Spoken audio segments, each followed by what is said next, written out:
તો અહીંયા મારા સાસુ બનાવી રહ્યા છે સુખડી। તો 250 ગ્રામ જેટલું અહીંયા ઘી લીધેલું છે। તેમાં આપણે ભાખરીનો જે લોટ હોય તે આપણે નાખીશું। તો જો અહીંયા લોટ નખાઈ ગયો છે અને ગેસની આંચ છે એ અહીંયા મીડિયમ છે। આપણે લોટ કેટલો શેકવાનો? એક તાહળે નાખ્યો સારી ગયો। હા, અને પછી શેકી નાખવાનો જરા ખમાય રાતો ચેક થાય ને એમ। હા, થોડોક આનો કલર બદલાય ત્યાં સુધી અને આમાં સુગંધ આવે ત્યાં સુધી આપણે શેકવાનો છે। રાતો થવા દેવું પડે ને। હા, બરાબર। કાચો આ લોટ ના રહેવો જોઈએ। કાચો રહેશે તો તમને આ સુખડી ખાવાની મજા નહીં આવે। તો હું તમને અત્યારે આ લાઈવ દેખાડી રહી છું। એટલે આપણે એમ કે આ બધું અમારે લોટ પડી લીધા એટલું ઘી તો જોઈએ ને। તો તમને આમાં ઘી અને લોટનું પરફેક્ટ માપ કેમ ખબર પડશે? તો અત્યારે હજી થોડું ઘી નાખી રહ્યા છે, થોડું ઓછું જણાય છે। તો છે ને સાવ એકદમ લોટ છે ને જો આ રીતના ભીનો રહેવો જોઈએ, કોરો બિલકુલ ના રહેવો જોઈએ। તેટલું તો આમાં આપણે ઘીની જરૂર પડશે જ। જો અહીંયા થોડું ઘી ખૂટ્યું તો થોડુંક પાછું નાખ્યું છે। અત્યારે બહાર ખૂબ જ વરસાદ પડી રહ્યો છે। તો વરસાદી માહોલમાં ગરમા ગરમ આવી સુખડી ખાવાની ખૂબ જ મજા આવતી હોય છે। હવે પછી આપણે કાજુ છે ને એની કટકી કરી નાખવાની, ઉપર નહીં જવાય। અત્યારે લાઇટ ગઈ છે મિત્રો, એટલે તમને થોડુંક આ ઝાંખું દેખાઈ રહ્યું છે। તો જો આ રીતના રહતું ઘી હોય ને એટલું તો આપણે નાખી જ દેવાનું, તો જ તમારી સુખડી એકદમ સરસ બનીને તૈયાર થશે। તો જો અહીંયા લોટનો કલર છે ને થોડો ચેન્જ થઈ ગયો છે, રાતા જેવો થોડોક થઈ ગયો છે। એટલે આપણે કહીએ તો થોડોક બ્રાઉન કલર જેવો થઈ ગયો છે। એટલે વધારે નહીં કરવાનો, નકર બળી જશે તો પાછો બળેલો ટેસ્ટ આવશે।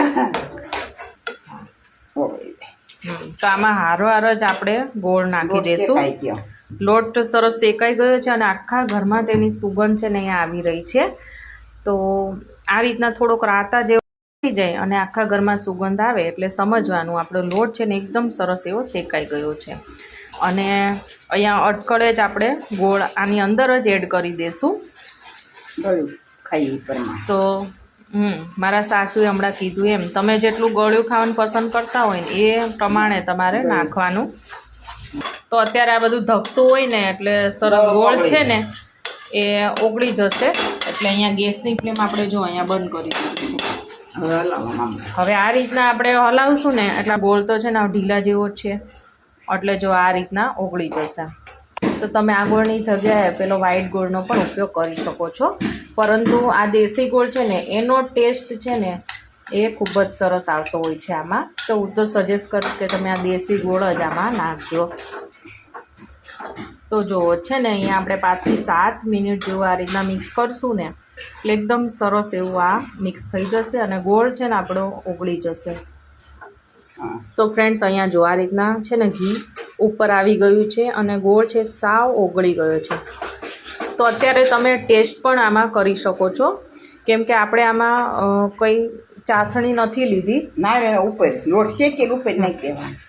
હા, તો આમાં આપણે છે ને કંઈ ચાસણી ઉપર નાખી દેવાનું। તો આમાં છે ને આપણે કંઈ ચાસણી તો લીધી નથી। તો તમે અત્યારે ચાખીને ગળ્યું કે મોળું જે કાંઈ હોય એ તમે ટેસ્ટ કરીને નાખી શકો। જો તમને આ મોળું લાગે તો ગોળ નાખી દેવાનું, અને વધારે ગળ્યું હોય તો તમે ઉપરથી કાચો લોટ પણ એડ કરી શકો છો।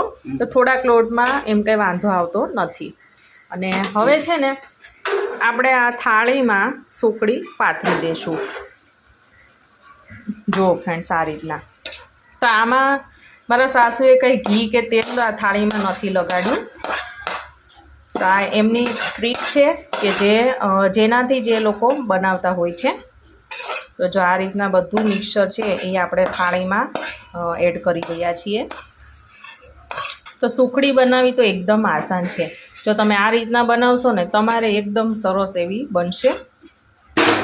ના તમારે કઠણ થશે કે ના હાવ ભરભર ભૂકો થઈ જાય એવી થશે, પણ એકદમ સરસ એવી પરફેક્ટ બનીને તૈયાર થશે। જે પહેલી વાર બનાવતા હશે ને એને સરસ થશે, કેમ કે આપણે આમાં કોઈ ચાસણી કે એવું કાંઈ લીધું નથી। તો જો આ રીતના તાવેથાથી બધી સાઈડ ફેલાવી દઈએ। અહીંયા છે ને જો ખસખસના બી અને જાયફળનો ભૂકો અહીંયા કરી દીધો હતો। તે આપણે ઉપરથી નાખીશું. તો આનાથી ટેસ્ટ ખૂબ જ સરસ આવે છે, ટેસ્ટી એવી સુખડી આપણે લાગે. અને હવે આપણે છે ને ઉપરથી આ રીતના બદામના ટુકડા થોડા કર્યા હતા, તો એ આપણે નાખી દઈશું. તો આમાં આ રીતના નટ્સ થોડા નાખીએ તો ઓર ખાવાની મજા આવે. તો આ રીતના આપણે થોડા ઉપરથી નાખી દઈશું. તો જો અહીંયા કેટલું સરસ એવી આપણી સુખડી બનીને તૈયાર થઈ ગઈ છે. હવે જો આ રીતના બધું અમે બદામને એવું કટ કર્યું ત્યાં સુધી 5 મિનિટ તો થઈ ગઈ છે. તો આ રીતના જો તાવેતાથી બદામને આ બધું જે ભૂક્કો આપણે નાખ્યો ને એ બધું આ રીતના આપણે તેને દબાવી દઈશું, એટલે સુખડી સાથે સરસ સેટ થઈ જાય. જો તો હવે તમે તાવેતાથી અત્યારે જ આ સુખડીને કટ કરી શકો છો. જો ફ્રેન્ડ્સ, અહીંયા આ રીતના તમારે જેટલા નાના કે મોટા કરવા હોય એ રીતના તમારે આ રીતના જો ઢેફલીઓ પાડી દેવાની. તો અમે તો અત્યારે છે ને જો વરસાદ બહાર પડી રહ્યો છે ને તો ગરમા ગરમ આ સુખડીની મજા માણીશું. તો આ વરસાદી માહોલમાં તો આવું ગરમા ગરમ ક્યાંક મળી જાય તો મજા પડી જાય. જો હવે આ સુખડીના કાપા પાડી દીધા છે. તો હવે આપણે આને છે ને સેટ કરવા માટે તમારે કલાક પછી આમાંથી પીસીસ પાડવાના, એટલે સરસ એવા પીસ નીકળશે. પરંતુ અત્યારે તો બધાને ગરમા ગરમ ખાવી છે તો આમાંથી ભરભર ભૂક્કા જેવું જ અત્યારે નીકળશે. તો બધા થોડી થોડી લઈને ખાશે. તો કલાક પછી અહીંયા જુઓ આ રીતના પીસીસ આપણે કરી લીધા છે સુખડીના. તો ફ્રેન્ડ્સ, અડધી થાળી તો અમારે ખવાઈ ગઈ છે. તો હું તમને આટલા અડધા પીસ બચ્યા છે જે તમને બતાવી રહી છું. તો ફ્રેન્ડ્સ, આમ જુઓ કેટલી સરસ એવી આ સુખડી બની છે. મોંમાં મૂકતા જ ઓગળી જાય તેટલી સરસ બનીને તૈયાર થઈ છે. તો ફ્રેન્ડ્સ, તમને આજની મારી આ સુખડીની રેસીપી ગમી હોય તો મારી ચેનલને સબસ્ક્રાઈબ, લાઇક અને શેર કરવાનું ના ભૂલતા. તો આપણે ફરીવાર મળીશું એક નવા જ વિડીયો સાથે. Thank you for watching.